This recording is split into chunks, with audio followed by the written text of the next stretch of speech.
భారతదేశపు మహాగ్రంథాలు, కావ్యాల సంపూర్ణ సంకలనం. సబ్స్క్రైబ్ చేయండి తిలక్.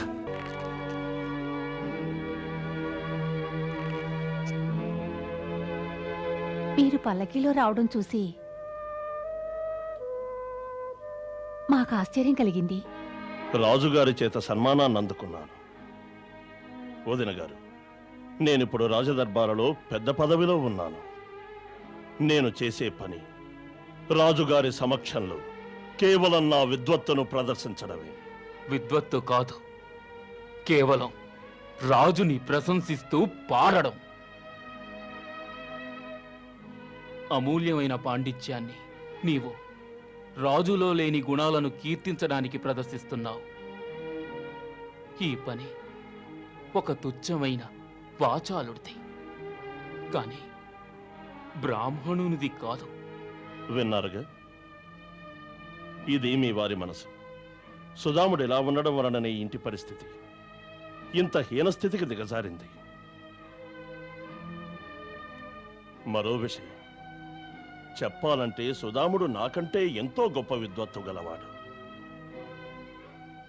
అయినప్పటికీ మీ పిల్లలకు కడుపు నిండా భోజనం పెట్టలేకపోతున్నారు. ఈ కాలంలో పూజా పునస్కారాల వల్ల ఏ ప్రయోజనమూ లేదు. కనుక దీన్ని వదిలేసి సుధాముడు రాజుకొలువును ఆశ్రయిస్తే మంచిది. అప్పుడు నా వలనే ఇతను ఎంతో ఆనందంగా జీవించవచ్చు. పలుమార్లు వివరించాను, వినడం లేదు. పెడచెవిని పెట్టాడు. అందుకే మీ చెంతకొచ్చాను. తమరైనా వీనికి వివరంగా చెప్పండి. వదిన గారు, ఒక్కమారు, కేవలం ఒక్కమారు రాజుగారి కృప కలిగితే చాలు. మూసుకుపోయిన మీ అదృష్ట ద్వారాలు చాలా తేలిగ్గా తెరుచుకుంటాయి.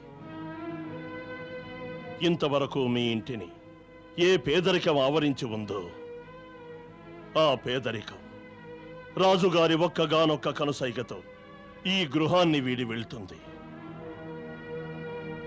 ఆ తరువాత నా వలనే సుధాముడు పల్లకీలో ఊరేగుతాడు. ఆ సుమధుర దృశ్యాన్ని చూస్తే తమరు పరవశించిపోతారు. ఇతనికి నచ్చజెప్పండి, ఇప్పటికైనా బాగుపడమనండి. తప్పకుండా నచ్చ చూపుతాను. మీరు నిశ్చింతగా ఉండండి. తమకు వాగ్దానం చేస్తున్నాను, రేపు వారు తమ వెంట రాజదర్బారుకు అవశ్యం వస్తారు.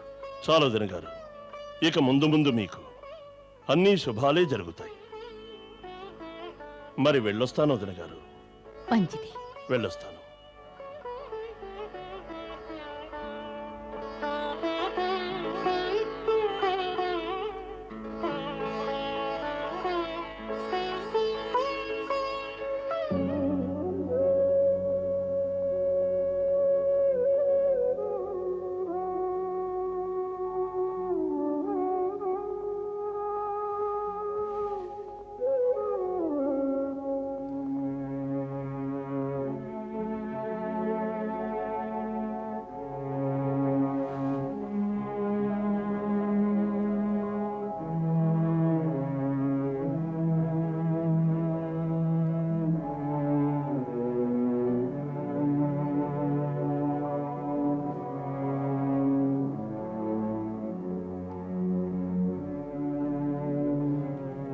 శ్రీకృష్ణ శ్రీకృష్ణ శ్రీకృష్ణ. తమరు దయచేసి ఈ శ్రీకృష్ణ జపాన్ని ఓ 2 దినాలు నిలిపివేయండి. వసుంధర, ఏ మానవుడైనా 2 దినాలు శ్వాస తీసుకోకుండా ప్రాణాలతో ఉండగలడా? శ్రీకృష్ణుడే సుధాముడి ఆత్మ. ఎవరి శరీరం నుండైనా ఆత్మను 2 దినాలు వేరు చేస్తే ఆ తరువాత ఏమవుతుంది? శుభమునే పలకండి. శుభమునే పలుకుతున్నాను. శ్రీకృష్ణ శ్రీకృష్ణ.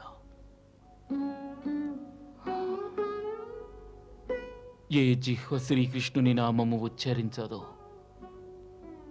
అది ఉండి మానవునికి ప్రయోజనం ఏమిటి?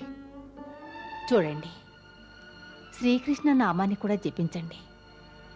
ఆ విధంగానే తమ జిహ్వను ఉపయోగించి ఈ జీవనాన్ని గడపగలిగితే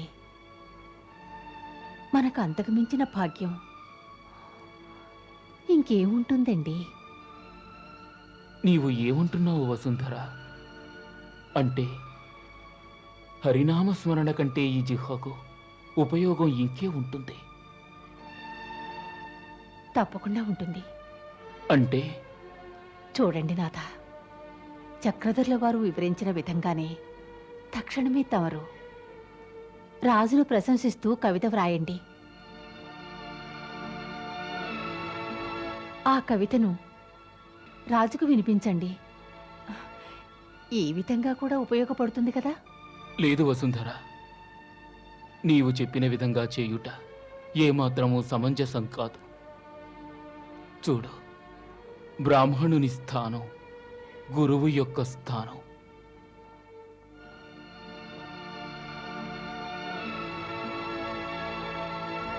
అతడి ధర్మం ప్రజలను విద్యావంతుల్ని గావించడం.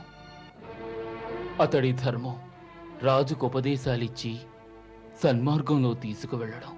అంతేకాని రాజు సమక్షానికి వెళ్ళి ధనాశతో యాచించడం బ్రాహ్మణ ధర్మానికి విరుద్ధం అవుతుంది. తమరెప్పుడు బ్రాహ్మణ ధర్మాన్ని గురించే మాట్లాడుతున్నారు. వివాహితుడైన ఒక పురుషునికి భర్తగా, తండ్రిగా కొన్ని ధర్మాలుంటాయని తెలుసా? తెలుసు. భర్త యొక్క ధర్మం స్త్రీని రక్షించడం, ఆమెకు దుఃఖం కలగకుండా సుఖంగా చూసుకోవటం.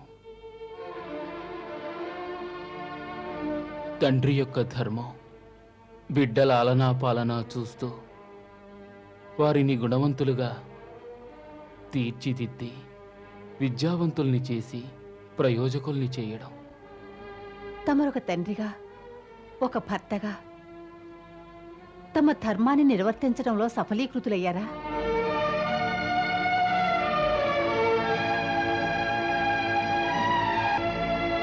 క్షమించండి స్వామి, తమను అవమానించాలని నేను అనడం లేదు. తమరోసారి బిడ్డల పరిస్థితి చూడండి. వాడిన పుష్పాల్లో ఉన్న వారిని నేను చూడలేకున్నాను. శ్రీకృష్ణ, శ్రీకృష్ణ. స్వామి, ఈ దీపాన్ని ఒక్కసారి చూడండి.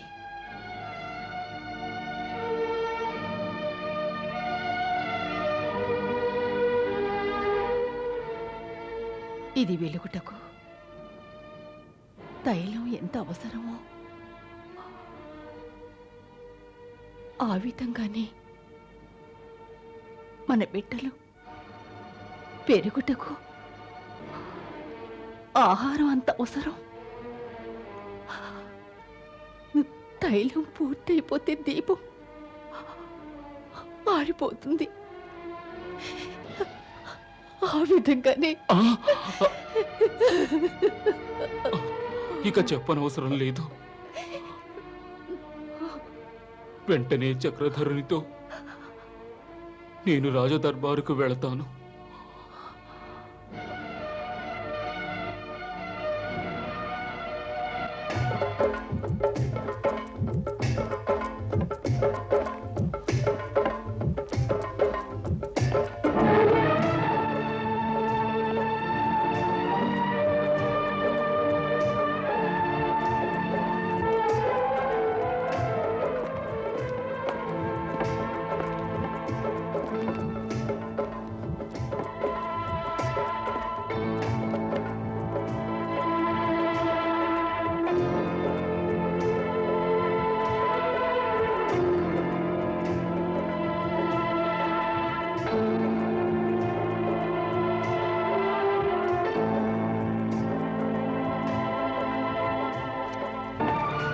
శ్రీకృష్ణ.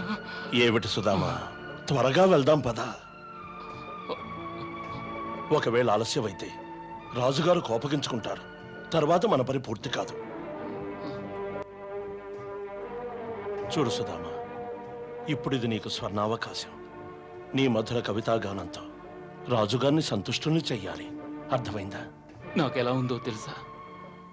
నీవు నా అంతరాత్మని బలివ్వడానికి బలవంతంగా తీసుకెళ్తున్నట్టుంది. నువ్వు ఊహించినంత సిరి సంపదలు బహుమతిగా లభిస్తే అప్పుడు నువ్వు ఇలా మాట్లాడవు సుధామా. పైగా నాకు దక్కిన ఈ సిరి సంపదలే నాలోని అంతరాత్మ అంటావు.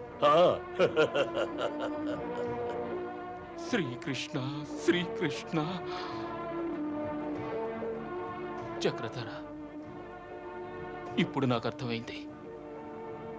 నీవు నా అంతరాత్మని రాజుగారి వద్ద తాకట్టు పెడుతున్నావు. వ్యర్థ ప్రలాపాన్ని చాలించు. మూర్ఖంగా ప్రవర్తించకు. నీకు మంచి చేద్దామనుకుంటే నన్ను అపార్థం చేసుకుంటున్నావు. పద వెళ్దాం, పద. రావయ్యా, రా, వెళ్దాం, వెళ్దాం, పద.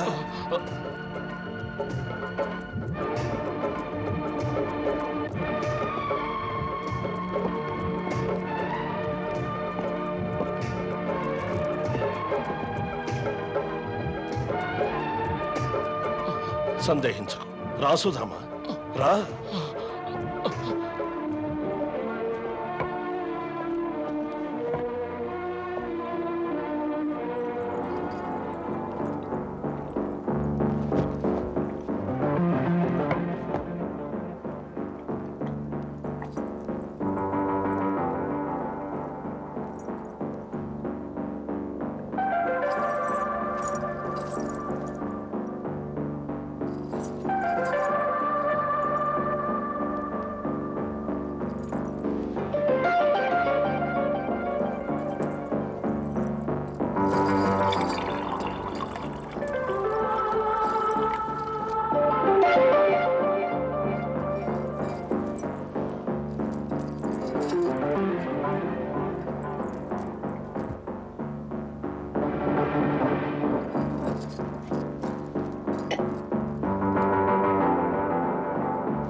చక్రధర,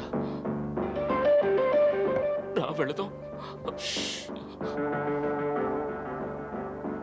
నువ్వు మాట్లాడకుండా చూస్తూ ఉండు.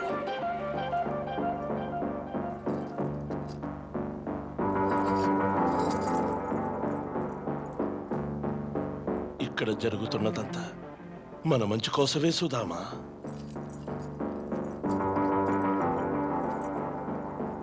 ఇలాంటి పరిస్థితిలో ఉంటేనే రాజుగారు అనుకున్న దానికంటే ఎక్కువ కానుకలిస్తారు.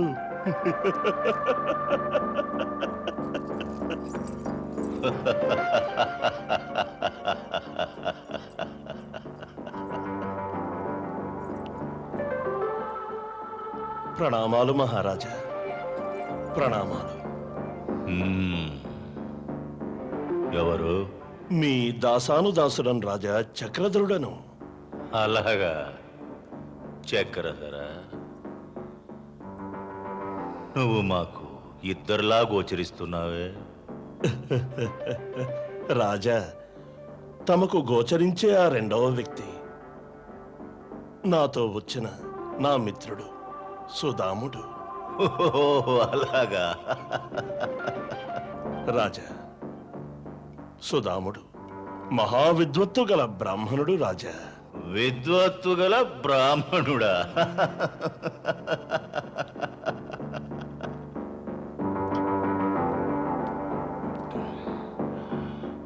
వింటుంటే మనసు పులకరిస్తోంది చక్రధర.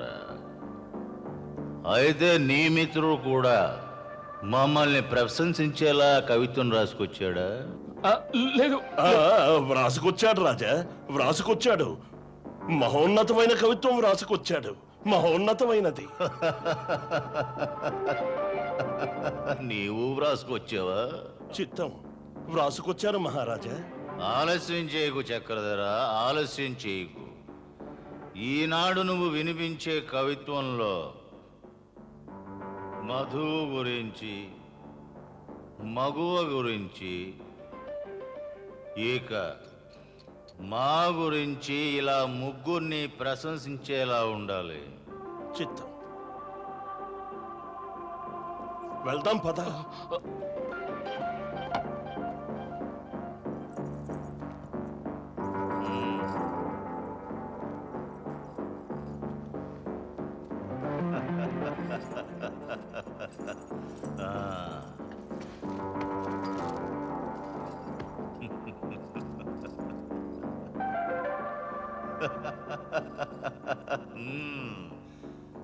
కానివు చక్రధర కానివు.